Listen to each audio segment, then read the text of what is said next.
International লবিগুলোর জন্য ready না। Flicker একমাত্র প্লেয়ার, ই স্পোর্ট প্লেয়ার যার জন্য যে কোনো টিম জনপ্রিয়তা পেতে সক্ষম। জাস্ট লাইক আরএচকে ফ্লিকারের হাত ধরে জনপ্রিয়তা পেয়েছে। ইয়েস, তার মানে রিঙ্কু ভাই কি বলতে চাইলো, ফ্লিকার ছাড়া কি আরএইচকে মূল্যহীন? যে ফ্লিকার আরএইচকে কে আজকের এই পজিশনে নিয়ে আসলো, আরএইচকে একটু ফেম পেতে না পেতেই সেই ফ্লিকারকেই ছুঁড়ে ফেলে দিল। না গাইস, তোমরা যারা এরকম কমেন্ট করতেছো তোমাদেরকে বলি তোমাদের এই মন্তব্য ঠিক, তবে হ্যাঁ তোমাদের একটা কথা মানতে হবে, তোমরা যে কমেন্টে লিখতেছো যে আরএইচকে ছাড়া ফ্লিকার কিচ্ছু না, তোমাদের এই কথাটা হয়তো এখন যৌক্তিক না, কিন্তু গাইস একটা সময় এই কথাটা যৌক্তিক ছিল। ইয়াপ গাইস, তোমাদের যদি প্রশ্ন করি ফ্রি ফায়ার ই-স্পোর্টস কমিউনিটিতে এমন কোন প্লেয়ার ছিল যাকে দেখলেই সামনের এনিমি ভয় পেত, যার নাম শুনলেই মানুষ বুঝে যেত এই টিমটা বিপজ্জনক? ইয়েস গাইস, আরএইচকে টিমে একটা নাম ছিল, একটা সাইলেন্ট নাম কিন্তু মারাত্মক নাম ছিল, and that is Flickr. Without any doubt যাকে বলা যায় বা দেশ সেরা স্নাইপার প্লেয়ার, সেটা আর কেউ নয়, ফ্লিকার। তার সাথে নাকি কারোর সাথে কম্পেয়ারও করা যায় না। কিন্তু নিয়তির কি নির্মম পরিহাস, সময়ের বিবর্তনে আমরা আজকে সেই ফ্লিকারকেই ভুলে যেতে বসেছি। না গাইস, তুমি কি মনে করতেছো ফ্লিকার জাস্ট একটা নাম, জাস্ট একটা প্লেয়ার? আজকালকার নতুন ই-স্পোর্টস অডিয়েন্স তো ফ্লিকারকে ঠিকমতো করে চেনেই না। ফ্লিকার ছিল এক সময়কার ওয়ান ম্যান আর্মি। स्नाइपर के पॉइंट पर रखा गया। फ्लिकर अपनी स्नाइपिंग नहीं रोकने वाले, इस समय धड़ाधड़ वो शॉट्स कनेक्ट करेंगे ग्लू वॉल्स के ऊपर।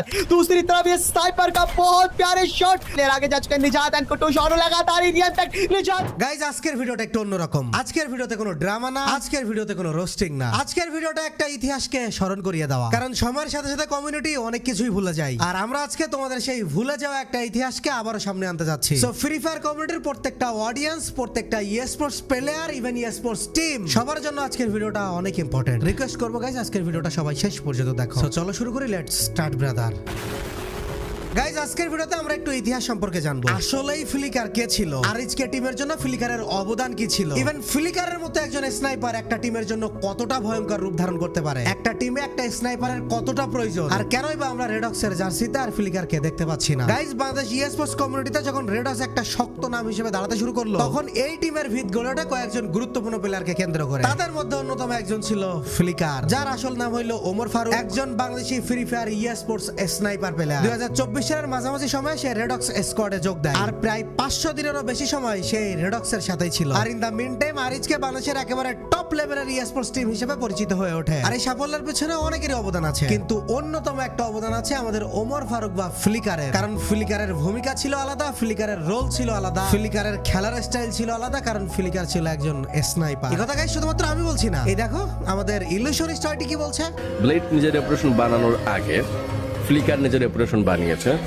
ফ্লিকারের ধারাই হচ্ছে গিয়ে, আমার মনে হয়, আমার সাইড থেকে ভুলও হতে পারি, যে আরএসকে তার জনপ্রিয়তা হচ্ছে গিয়ে তুঙ্গে উঠেছে।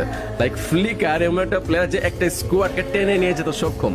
এন্ড যদি কেউ বলে যে ফ্লিকারের ওই ক্যাপাসিটি নাই যে ইন্টারন্যাশনাল লবিগুলোর সাথে লড়াই করার, তার মানে হচ্ছে গিয়ে ওই টিমের ক্যাপাসিটি নাই ফ্লিকারকে হেল্প করার। তিনি তো একজন লিগ্যাল মানুষ, তিনি যে একজন মডেস্ট মানুষ, তিনি একজন অফিশিয়াল কাস্টার, প্রত্যেকটা ম্যাচ তিনি দারুণভাবে পর্যবেক্ষণ করেন। সেরকম একজন বান্দার মুখ থেকে তোমরা ফ্লিকারকে নিয়ে কি ধরনের উক্তি শুনলে? ইয়েস গাইস, এটাই ছিল ফ্লিকার। এবার চলো আসি একটা বিগেস্ট প্রশ্নে, আদৌ কি রেডক্সে এখন আর ফ্লিকারের দরকার নাই? আর ই-স্পোর্টসে একজন স্নাইপার প্লেয়ার আসলে কি করে, তার কাজ আসলে কতটা গুরুত্বপূর্ণ? তোমরা অনেকে ভাবো স্নাইপার প্লেয়ার মানে শুধুমাত্র দূর থেকে শট মারা, কিন্তু গাইস বাস্তবতা তার চেয়ে অনেক বড়। একটা প্রফেশনাল স্কোয়াডে স্নাইপার প্লেয়ার হচ্ছে একজন ভিশন কন্ট্রোলার। তার মানে সে শুধু শট মারে না, সে পুরো ম্যাচের গতিপথ নিয়ন্ত্রণ করে। একজন টপ লেভেলের স্নাইপারের প্রধান কাজগুলো কি কি জানো? প্রথম কাজ হচ্ছে ইনফরমেশন কন্ট্রোল। একজন স্নাইপার প্লেয়ার স্কোয়াডের সবচেয়ে ভালো ভিউ পজিশনে থাকে, আর ঠিক এই কাজটাই দারুণভাবে করতো আমাদের ফ্লিকার। সে দারুণভাবে সামনে যে এনিমি স্কোয়াড আছে তাদেরকে দূর থেকে একটা ভালো ভিউ পজিশনে থাকতো। সে আগে দেখতো এনিমিরা কোথায়, এনিমিরা কতজন এবং কোন দিক থেকে রোটেশন নিচ্ছে, এবং ফ্লিকার এই ইনফরমেশন পুরো রেডক্স টিমকে পাস করতো। একজন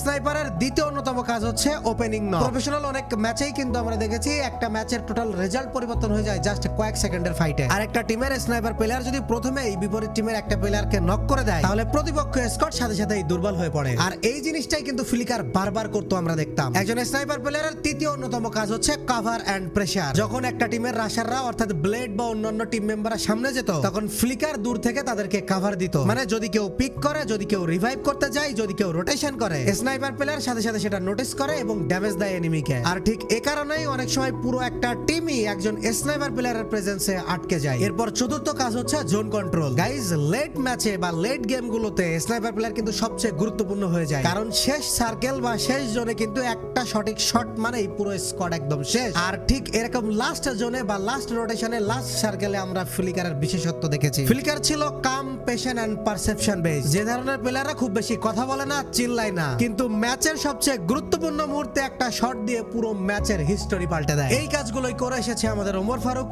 বা ফ্লিকার ভাই। রেডক্স যখন ধীরে ধীরে বাংলাদেশের অন্যতম শক্তিশালী ফ্রি ফায়ার টিম হয়ে উঠছিল, তখন তাদের স্কোয়াডে ব্লেড, কাফি, নিজাত, কুট্টুস এবং ফ্লিকারের যে কম্বিনেশনটা ছিল গাইজ, এই কম্বিনেশনটা ছিল মারাত্মক। কারণ রেডক্সের টিমে সামনে একজন অ্যাগ্রেসিভ রাশার থাকলেও পিছনে ছিল একজন স্থির স্নাইপার প্লেয়ার মাইন্ডসেট। জগতে একটা কঠিন বাস্তবতা আছে। প্রফেশনাল প্রত্যেকটা স্পোর্টস টিমে রোস্টার বদলায়, টিম বদলায়, সময় বদলায়। আর ঠিক সেই সাথে 2025-এর শেষের দিকে রেডক্সের রোস্টারে আসে বড় পরিবর্তন। আমাদের ইমোশন, আমাদের সবচেয়ে ভালো লাগার একটা প্লেয়ার, ওই টিমের মধ্যে সবচেয়ে ফোকাসড এবং সবচেয়ে শান্ত প্লেয়ার ফ্লিকার টিম থেকে আলাদা হয়ে যায়। আজ ফ্লিকার অন্য টিমে খেলছে, আর এইচকেও তাদের নতুন উদ্যমে এগিয়ে যাচ্ছে। নতুন নতুন যত অডিয়েন্স আসছে, ফ্লিকারকে কেউ চিনতে পারতেছে না। কয়েকদিন পর হয়তো ফ্লিকার যে আর এইচকের রোস্টারে ছিল, এটা কেউ মনেও রাখবে না। গাইজ, আজ হয়তো ফ্লিকার রেডক্সের জার্সিতে আর নেই, কিন্তু একটা সময় ছিল যখন এই টিমের প্রত্যেকটা জয়ের গল্পে তার নিঃশব্দ ছোঁয়া লেগে থাকতো। ব্লেড, কুট্টুসরা নির্ভয়ে সামনে দৌড়াইতো, আর দূরে কোথাও দাঁড়িয়ে সে নীরবে তাদের পথ পরিষ্কার করে দিত। বর্তমানে সময় বদলেছে, জার্সি বদলেছে, কিন্তু ইতিহাস বদলায় না। কারণ কিছু নাম থেকে যায়, যারা শুধু খেলে না, তারা একটা যুগ তৈরি করে দিয়ে যায়। সত্যি গাইজ, ফ্লিকারের কথা বলতে গিয়ে আমি নিজেও ইমোশনাল হয়ে পড়েছিলাম। যাক, ভিডিওতে অনেক কিছু বলা দরকার ছিল এবং বলার জন্য আমি ভিডিওতে এসেছিলাম, কিন্তু আর কিছু বলতে পারতেছি না। আমি নিজেও ইমোশনাল হয়ে গিয়েছি। আর যাই হোক, তোমরা ফ্লিকারকে মনে রাখো গাইস, ইনশাআল্লাহ আমরা মনে রাখবো তোমাকে। গাইজ, আশা করি সমস্ত স্পোর্টস লাভার যারা সত্যি সত্যি স্পোর্টস কে মন থেকে ভালোবাসো, তারা সবাই আমাদের আজকের ভিডিওতে ইমোশনাল হয়ে গেছো। যারা ম্যাচিউর অডিয়েন্স আছো স্পোর্টস এ, অবশ্যই আজকের ভিডিওটা তোমাদের ভালো লেগেছে। তোমাদের কাছে রিকোয়েস্ট থাকবে, অবশ্যই ভিডিওটাতে লাইক করো। যদি ভিডিওটা তোমাদের ভালো লেগে থাকে, তোমাদের প্রত্যেকটা সোশ্যাল মিডিয়াতে ভিডিওটা শেয়ার করে দাও। আর এই ফ্রি ফায়ার কমিউনিটিকে এই সাইলেন্ট কিলার অর্থাৎ এই ফ্লিকারকে ভুলে যেতে দিও। তার জন্য সবাই